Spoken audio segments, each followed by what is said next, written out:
উহু, বাবা, শীতকালের রাতে ছোট ঘরে যাওয়াটা খুবই কষ্টকর। এই জন্য বেশি জল খেতে নেই, আবার যেতে হবে। ও বাবা, চড়ে পেয়েছে না, বসে থেকে লাভ নেই, শালটা গায়ে দিয়ে করেই আসি।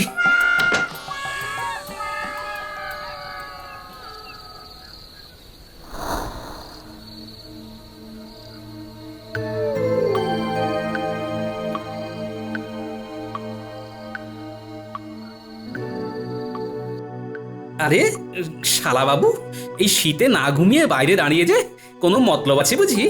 ইয়ে না জামাইবাবু, ওই আপনাদের বাড়িটাই পাহারা দিচ্ছিলাম আর কি।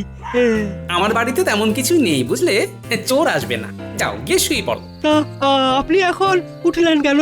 রাত্রিবেলা চুরি ছাড়া মানুষ যে কারণে ওঠে সেই কারণেই উঠেছি বুঝলে। আচ্ছা আচ্ছা, বুঝেছি বুঝেছি। ঠিক আছে ঠিক আছে, যান আপনি দরজা ভেজিয়ে ঘুমিয়ে পড়ুন। আমি একটু ওই ছোট বাইরে থেকে ঘুরে আসি।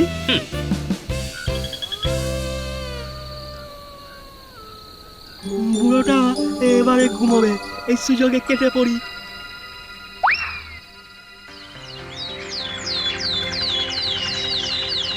কোথায় গেল? কোথায় গেল? গেলটা কোথায়? এখন এখন কি হবে বাবা? সেইটাই তো ভাবছি রে মা। মা, মা গো। কি রে পুঁটি, সকাল হতে না হতেই মা মা করে কাঁদছিস কেন? কি হয়েছে কি? চলে গেছে গো গোপাল দাদা, সব শেষ করে দিয়ে চলে গেছে। মা, মা গো।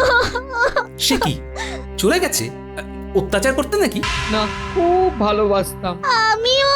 সেই তো, এরকম কেউ করে? আচ্ছা পুঁটির মার এরকম মতিগতি হলো কেন?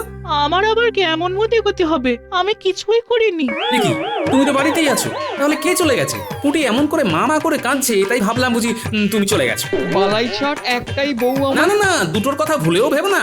ও গোপাল দাদা, তোমার কি খালি পেট? বায়ু চড়েছে নাকি? ঠিকই ধরেছো, সকাল থেকে খালি পেট, তাই মাথা কাজ করছে না। এ বাবা, তুমি শিগগির এসো গোপাল দাদা, কটা লুচি ভেজে আলুর দম দিয়ে দিই। সেই ভালো। জানো তো গোপাল দাদা, আমার না দাঁড়াও দাঁড়াও দাঁড়াও, আগে খেয়ে নি, তারপর সব বলছি, তারপর সব শুনছি। ও দাদু, আর নেবে? কটা হলো রে পুঁটি? ওই 35টা। ব্যাস, ছেড়ে দে, আর খাবো না। গোপাল দাদা, এবার বলবো? বলবে বলবে, সব বলবে। একটু দাঁড়াও, 2 মিনিট বসে নি। এই নাও দাদু জল। গোপাল দাদা, বলছি কি, আমার না 2খানা মুরগি চুরি হয়ে গেছে। ওরা কি সুন্দর বড় বড় ডিম পারতো। তা কি করব আমি? দেখো কি কেউ হয়তো খাবে বলে বা বাজারে ডিম বিক্রি করবে বলে ধরে নিয়ে গেছে। মানে এই তুমি কি বলছো গোপাল দাদা? তুমি তো একটু আগেই বললে যে আমার সমস্যাটা সুরাহা করে দেবে। তখন কি জানতাম যে তোমার মুরগি চুরি গেছে? দূর বাবা, এর থেকে মহারাজের কাছে গেলেই পারতাম। তা গেলে না কেন? কে বারণ করলো? আমি ভাবলাম তুমি সব সমস্যার সমাধান করে দেবে, তাই। ভাবিয়া করিও কাজ, করিয়া ভাবিও না। ধুস, এতগুলি লুচি খাইয়েও কিছু হলো না, মহারাজের কাছেই যাই। দাঁড়াও দাঁড়াও দাঁড়াও, আমিও যাব একসাথে।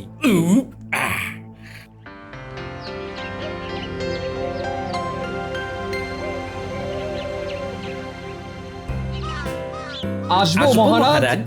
একি তোমরা দুজন একসাথে, কি ব্যাপার? আর গোপাল, তুমি এত দেরি করলে যে? দুঃখিত মহারাজ। বাবা, গোপাল রাজসভায় এসে কিরকম ঢেকুর তুলছে দেখুন মহারাজ, দেখুন, নিশ্চয়ই বেশ ভালো পরিমাণে খাবার সাটিয়ে এসেছে। বাপরে, গোপাল কি এত খেয়েছে? যাকে যাক, বলছি কি হয়েছে পুঁটির বাবা? মহারাজ, আমার বাড়িতে 2খানা মুরগি ছিল, সেই মুরগি দুটোকে কে যেন চুরি করে নিয়েছে। তাহলে বুঝুন মহারাজ কেমন চোর, পেটের টানে মুরগিগুলোকে পর্যন্ত ছাড়েনি। হয় সে মুরগিগুলোকে নিয়ে গেছে মাংস আর ডিম বিক্রি করতে, না হলে নিজের রসনা মেটাতে। সে কি? আর আমি 2খানা পেটের টানে লুচি খেয়েছি বলে এত কথা। পেটের টানে গোপাল খেলো অনেক লুচি পুরি, লুচি কে বাড়লো তার জ্বালার মতো মুড়ি। পুটির বাবার ঘর থেকে হলো মুরগি চুরি। এমন চোর সোনা নয় দানা নয় মুরগি চুরি করতে রাতের বেলায় হানা দেয়? ইস, কিচ্ছু শেখেনি, চিনতে পারলে কষিয়ে 2খানা ঠাস ঠাস করে চড় মারবো। গোপাল, মুখ সামলে কথা বলো। তোমার থেকে মানে চোর বয়সে বড় হতে পারে। ও, আপনার বয়সী নাকি? গোপাল, আহ, তোমরা থামো সবাই। না না না, এমন ভাবে গৃহপালিত পশু পাখি চুরি হতে দেওয়া যায় না। আমি পাহারা বসাবো। পুটি বাবা, তুমি এখন এসো। তাহলে সবাই বলো, আমাদের শীতকালীন অধিবেশনের জায়গাটা যদি প্রাঙ্গণ লাগোয়া করি, কেমন হবে? খুব ভালো। ভালোই হবে, সবার গায়ে রোদও লাগবে। মহারাজ, তাহলে কাকে প্রহরীদের অধিকর্তা করবেন ঠিক করলেন? হ্যাঁ, ভাবছি সেনাপতির তত্ত্বাবধানে 10 জন প্রহরী মিলে গ্রামে গ্রামে পাহারা দিয়ে চোর ধরবে এবং চুরি থামাবে। আগে মহারাজ, আমি দায়িত্ব নিতে প্রস্তুত। কি সেনাপতি, তোমার এই দিন এলো যে রাজ্যের এত বড় পদে থেকেও শেষে কিনা মুরগি চোর ধরতে বেরোবে? মন্ত্রীমশাই, নিজে চুরি করে চোর হিসেবে ধরা পড়ার থেকে অন্য মুরগি চোর ধরতে যাওয়াটা মনে হয় অনেক সম্মানের, কি তাই না?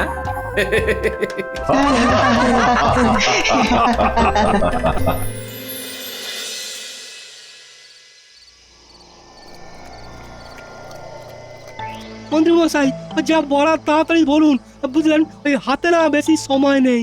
একটু বাদে ওই হুমদা সেনাপতি বেরিয়ে পড়বে। মন্ত্রী মশাই, এইভাবে ওই হুমদোটা যদি পরপর প্রতি রাত্রে পাহারা দিতে বেরোয়, তাহলে তো চুরি করতেই পারবো না। ওদিকে ওই ওই ওই সেটকে অন্য কোনো চোর ওই মুরগি যোগান দিয়ে দেবে। হ্যাঁ, আমাদের উপরি রোজগারটাও যাবে। ও মা, বিড়াল আবার কোথায় ডাকছে রে বাবা? কি ব্যাপার মন্ত্রী মশাই, আপনি চুপ কেন? তোদের সকলের মুখ বন্ধর অপেক্ষায় ছিলাম। এবারে কেউ আর বাজে না বকে, আমি যা বলবো শুনবি। আচ্ছা আচ্ছা, শোন, আমার বাড়ির পিছন দিকে একটা কালো বিড়ালকে 1 বাটি দুধ খেতে দিয়ে এসেছি। ওর দুধ খাওয়া হয়ে গেলেই তোরা ওকে সাথে করে বেরিয়ে পড়বি। বিড়াল আবার কোথায় ডাকছে রে বাবা? সেনাপতি শুধু গায়ে গতরেই ভারী, আসলে বেটা ভিতুর ডিম। তাই সে এদিকে নিজের দলবল নিয়ে আসলেই তোরা বিড়ালটাকে কোনো আড়াল থেকে রাস্তায় ছেড়ে দিবি। একটা বিড়াল দেখে সেনাপতি ভয় পাবেন নাকি? পাবে না মানে? আলবাত পাবে। আর বিড়াল যাওয়ার পর কোনো আড়াল থেকে নাকি গলায় ভূতের ভয় দেখাবি। আচ্ছা মন্ত্রী মশাই। আচ্ছা মন্ত্রী মশাই।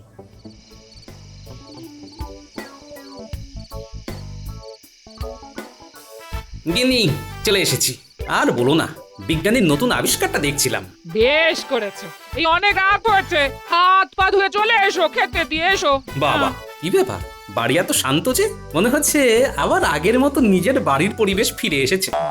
অনেকক্ষণ ঘুমিয়ে পড়েছে, যা শীত পড়েছে। হ্যাঁ, ও আচ্ছা, আর শ্যালক বাবু কই? ওহ, অনেক রাত হয়েছে, বুঝলে, দৌড়টা দিয়েই দিই। না দিও না, ভাই রাতটা দেখতে গেছে, এই ফিরতে দেরি হবে। হ্যাঁ, এই কৃষ্ণনগরের কোথাও তো এখন যাত্রাপালা হচ্ছে না, তাহলে বাচ্চা ধন গেল কোথায়? তাও আবার রাত্রে?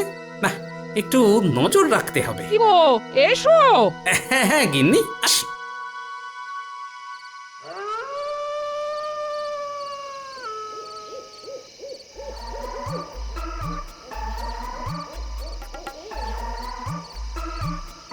এই প্রহরীরা একদম কেউ পাহারা দিতে গিয়ে ফাঁকি মারবে না। হ্যাঁ, প্রত্যেকে সতর্ক হয়ে থাকবে। মনে রেখো, চুরি হতে দেওয়া যাবে না কিন্তু। যথা আজ্ঞা সেনাপতি মশাই। ঘটা, সময় হয়ে এসেছে, কাজ শুরু। ওরে বাবারে, বিড়াল! হ্যাঁ, আবার বিড়াল।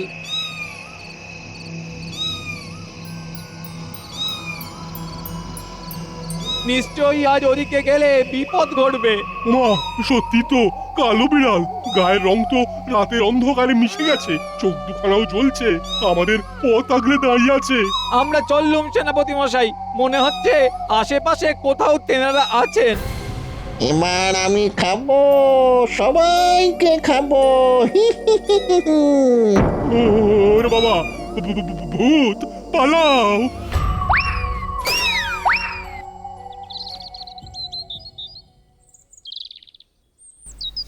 উফ, বাবা, দিনকে দিন গিন্নির নাক ডাকা বেড়েই চলেছে। এদিকে ভোরও হয়েছে, শালাবাবু ফিরল কিনা দেখি। ভোর হয়ে গেছে, এই সময় কেউ দেখে ফেললেই মুশকিল। না, তার ঘর তো ফাঁকা দেখছি, তার মানে সারা রাত বাড়ির বাইরেই ছিল। হুম, ব্যাপারটা তো সুবিধের লাগছে না। বুড়োটার হাতে না ধরা পড়ি যাতে। বাবা, হে ভগবান, দেখো। যাক, দরজাটা খুলেই ফেলি তাহলে। দরজা খোলার আওয়াজ হলো, তার মানে হতচ্ছাড়াটা ঢুকছে। যাই, লুকিয়ে পড়ি। উফ, যাক, দাঁড়ালে কেউ নেই, টুক করে ঘরে ঢুকে যাই। চুল উস্কো খুস্কো, গায়ের পোশাকও এলোমেলো, ধুলোময়, ভীতু ভীতু চাহুনি। ঠিকই বুঝেছি, গতিক সুবিধের নয়।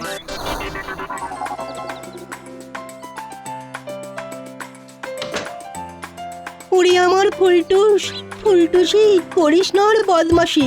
এত ডাকি আয় রে আয়, ডাকতে ডাকতে জীবন যায়। কি সর্বনাশ, বাড়ি আমার ফাঁকা, চোর দিয়েছে ধোকা, আমার মুরগি গিয়েছে চুরি। খবর দিতে মহারাজের কাছে এখন ছুটি, পড়ি কি মরি।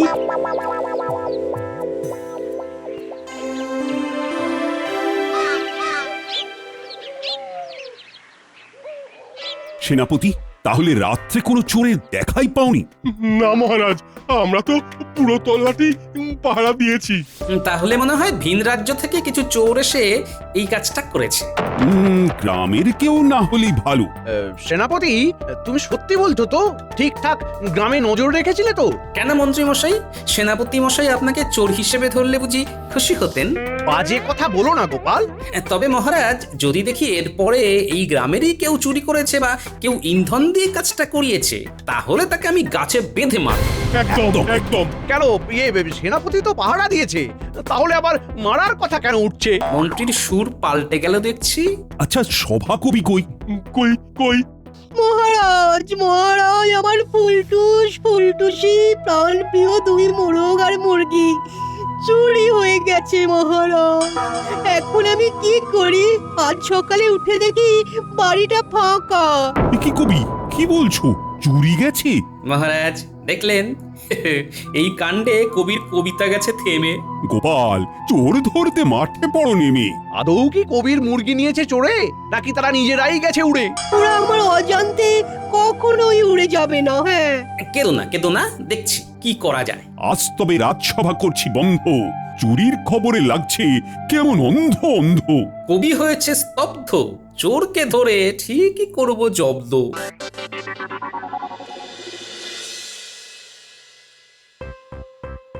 গিনি, খেতে দাও। কি করেছো? হ্যাঁ, খুব খিদে পেয়েছে। এক্ষুনি দিচ্ছি। আজ আজ না এই সর্ষে দিয়ে চুনো মাছ করেছি। হ্যাঁ, দাও দাও দাও, তাই দাও। বলি, তুমি আবার সর্ষে চুনো খাবে কেন বাবা? কেন মা, আমি তো এখনো আপনার মতো অতটা বুড়ো হইনি।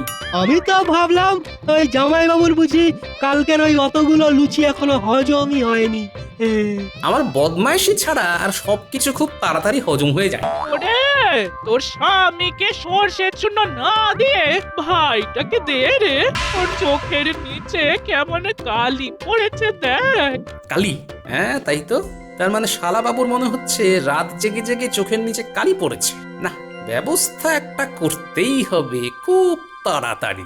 তাই তো, ঠিকই বলেছ মা। ইস, না গিন্নি, তুমি শালা বাবুকে সর্ষে চুনো দাও। আমি বরং আজ আর এখানে খাচ্ছি না, যাই কবির বাড়ি গিয়ে দুটো খেয়ে নিই। কিন্তু না, কোনো কিন্তু নয়, তুমি তো জানোই ওর কি অঘটন ঘটেছে। বেচারা একা একা আছে। বাবা, ভূতের মুখে রাম নাম।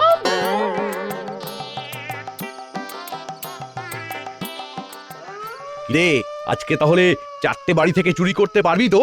দুদিন পর সেট আসছে কিন্তু। হয়ে যাবে মন্ত্রী মশাই, হয়ে যাবে। চিন্তা করবেন না, শুধু সময় মতো মোহর ফেলবেন, ব্যাস। যাক, ভালোই বাজার করলাম। এবারে বাড়ি ফেরার পালা। আরে, গাছের নিচে শালা বাবু না, তার সাথে আবার মন্ত্রী বটা ঘটা। ঠিক আছে, তাহলে আমি আসি। রাত্রে কাজটা করে ফেলিস কেমন? শালা বাবু, তাহলে চলে এসো সময় মতো, কেমন? আমিও আছি, ওই রাত্রে ঠিক সময় চলে আসবো। যা ভেবেছিলাম তাহলে তাই। কারণ এই চার মাথা কখনোই কোনো ভালো কাজের জন্য সামিল হবে না। দেখাচ্ছি মজা। নিশ্চিত তো হয়েই গেছি যে এই চুরির পিছনে মন্ত্রীর বটা ঘটা ও শালাবাবুর হাত আছে। তাও শেষবারের মতো দেখতে হবে আজ রাত্রে শালাবাবু বাইরে বেরোচ্ছে নাকি।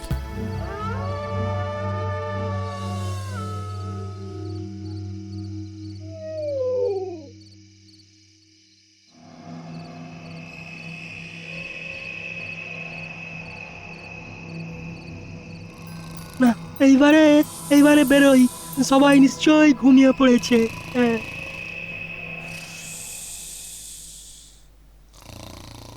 হ্যাঁ ওই তো নিজের ঘরের দরজা খুলছে, খপ করে পাকড়াও করবো এবারে।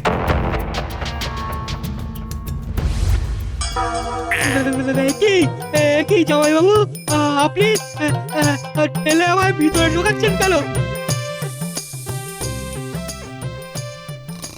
দরজা শিকল দেবেন না, বড় বাইরে যাবো। কোনো বাইরে যেতে হবে না। আরে জোরে পেয়েছে, ঘরের ভিতরে করে দেবো কিন্তু। করো করো, তোমার দিদি কালকে ঘর পরিষ্কার করে দেবে। দূর বাবা, কি জ্বালা। দেখি ওদিকে পুটির বাবা 12 জনকে নিয়ে এলো কিনা, ওদের সাথেও পরিকল্পনার কথা বলতে হবে। কিরে ঘটা, আর কতক্ষণ দাঁড়াবি? প্রায় ঘন্টাখানেক তো হয়েই গেল। চল ফিরে যাই, মনে হয় আসবে না। শ্যালক মনে হচ্ছে ঘুমোচ্ছে, তাহলে আর চুরি করে লাভ নেই বল। মন্ত্রী মশাইকে খবরটা দিয়ে বাড়ি যাই, চল।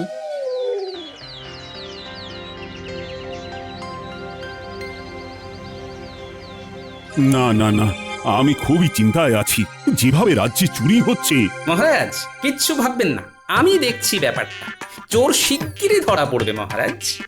মহারাজ, মহারাজ গ্রামের 12 জন লোক এসে খুব হুজ্জুতি করছে, বলছে ওদের 12 জনের ঘর থেকেই নাকি হাঁস মুরগি এসব চুরি গেছে। আবার চুরি? উফ, কি করব আমি? ও গোপাল, এবারে কি হবে? মহারাজ আমি তো আছি, আপনি দেখুন না, চোরকে আজকে বা কালকের ভেতরেই পাকড়াও করব। এখন আগে আপনি একবার ওদের সাথে কথা বলুন। সে বলছি, কিন্তু তুমি এত নিশ্চিন্ত হয়ে আছো কি করে? আচ্ছা, তুমি কি কাউকে সন্দেহ করছো? হ্যাঁ মহারাজ, আমার শালাকে। সে প্রতি রাত্রে বাইরে যাচ্ছে আর ফিরছে একদম ভোরে। কালকেও এর অন্যথা হয়নি। চিন্তা করবেন না, শাস্তি সে পাবেই। বটা ঘটা বলল যে কালকে রাত্রে গোপালের শালা আসেনি, তাই বটা ঘটা এমনকি আমি কেউই তো চুরি করিনি। তাহলে চুরি করলোটা কে? এই মন্ত্রী, চলো আমার সাথে। বাইরে গিয়ে ওই 12 জনের সাথে একবার কথা বলে আসি। তাহলে ওই ভাঁড়ের শালা বেটাই চুরি করেছে। কি সাহস! ঘোড়ারি নিয়ে ঘাস খাচ্ছে। ভাঁড় কাকে বলে আজ দেখাচ্ছে। ভটাকে দিয়ে ওকে কায়দা করে রাখতে হবে এক্ষুনি। এই মন্ত্রী, কি হলো? মহারাজ, আমার পেটটা কেমন করছে, একবার এক্ষুনি বড় বাইরে যেতে হবে। আসছি আসছি। আসুন মন্ত্রী মশাই, বেটাকে বেঁধে রেখেছি। আমায় ছেড়ে দিন, আমি চুরি করিনি। ন্যাকা বোকা, চোরের উপর বাট পাড়িয়া। এই কি আমায় চোর বললি নাকি? না না, আমাদের কথা বলেছে। দে দে লাঠিটা, দে লাঠিটা দে। বেটা বেটা হত ছাড়া বেল্লিক, আমার থেকে শিক্ষা নিয়ে আমাকেই ঠকানো। হ্যাঁ, মারুন মারুন মারুন, বেটাকে মারুন। কি বলো গোপাল, এই চুরির সাথেও মন্ত্রী জড়িত? এমনকি তোমার শালাও? আগে হ্যাঁ, শ্যালককে রাত্রে বাইরে থাকতে দেখেই সন্দেহ হয়েছিল। তারপর বাজারে 4 জনকে একসাথে দেখলাম, ব্যাপারটা বুঝতে পেরে গেলাম। না না না না, ওদের কাউকে ছাড়া যাবে না। কোথায় আছেন মহারাজ? কোথায় আছো বাবা জীবন? শিগগির শিগগির এসে দেখে যাও। আমার এই হীরের টুকরো ছেলেকে ওই মন্ত্রী মশাই কেমন মেরেছে।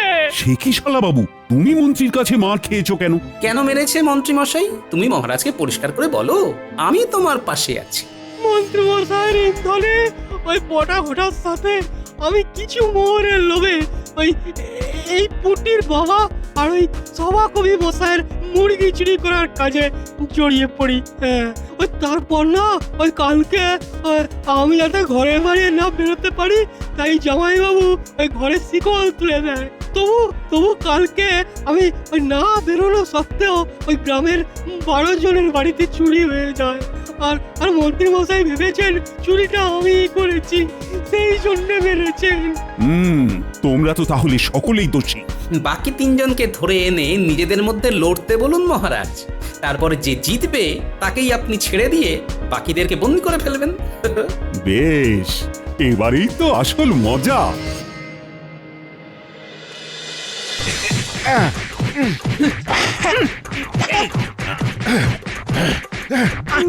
মহারাজ মহারাজ মহারাজ, আমি আর পারছি না, আমি আর পারছি না। আমায় বন্দি করে নিন মহারাজ। আর তার তার সাথে বটা ঘটাকেও। আমার আমার আমার গা হাত পা টেপার জন্য মহারাজ। মহারাজ পুটিদের মুরগি সভাকবির মুরগি মন্ত্রী মশাইয়ের বাড়ির পিছনে আছে, সবটাই তো বলে দিলাম, এবারে আমাদের ছেড়ে দিন। আচ্ছা গোপাল, পুটিদের মুরগি সভাকবির মুরগির খোঁজ না হয় পাওয়া গেল, কিন্তু বাকিদের হাঁস মুরগিগুলো কই? মহারাজ, আর বাকি কারোরই হাঁস মুরগি চুরি যায়নি, সবই আমার পরিকল্পনা এদেরকে হাতে নাতে ধরার জন্য। ও সত্যি তোমার তুলনা নেই গোপাল।